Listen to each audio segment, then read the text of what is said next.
البنت صوصة دي والله كلامها صحيح. لما قالت كابتن محمد نور كابتن محمد هو نازل من الدرج، ها، وطلع عليها كده. لو يا كابتن لو نص ساعة بس ترجع تلعب، أنا ما أقول نص ساعة، أنا أقول 10 دقايق يكفيك يا محمد نور.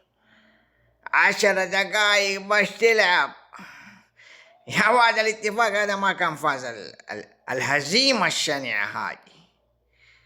أما أنت يا صوص كلامك حق، أنت على حق.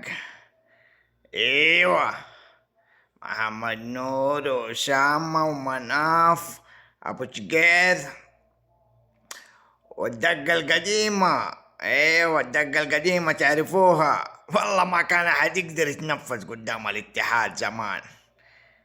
يا دوب مباراة في السنة يفوز عليه، لكن راحت أيامك وترجع.